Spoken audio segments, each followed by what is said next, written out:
Don't you find that most people are in their head? By that I mean they're always thinking, everything's going on. There's so much emphasis, what's happening here in your brain. What are your plans? What did you do last week? It's like, how many things I have to get done? Oh, I have to do so much going on right here. And yet we know that there is this magic warehouse, storage bin of information and energy and creativity that is so beyond our brain. How do we access it? Well, I did a blog post about a year ago, I think, in which I was loosening it up a little bit, and I was telling people, you just got to get out of your head. You got to get out of your head, and it was one of the most popular, surprisingly enough, blog posts I had ever done to date, and it made me think, what are we so desperate for? Now, I also happen to be a mother of 2 young children, and I am amazed at how they can get lost in play.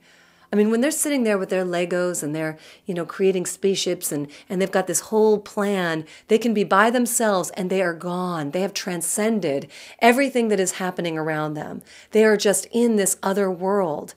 And when they finish playing, I really see how they're calm and grounded and they're almost refueled by that experience. So how can you get some of that right now? Well, the first thing is I want you to take a moment to just observe a child, whether you have one near you or you can go to a park, but just watch people who are in that zone. Maybe it's your yoga teacher, if you don't have access to a child, but you can watch people who get lost in their play. Then the second thing I invite you to do is think about what activities did you love to do when you were young that you didn't have any purpose to. I mean, right now as a society, maybe you go to the gym, maybe you go to a yoga class, maybe you do some type of extracurricular activity. But if you really ask yourself, do you have a purpose? I mean, does your brain sort of attach a goal that you want to have to accomplish with that? So maybe you go to the gym because you want to lose 10 pounds, or you go to that yoga class because you want that, perfect rear end. But there's some sort of payoff that we want so that we allocate time to it. But here's the paradigm shift.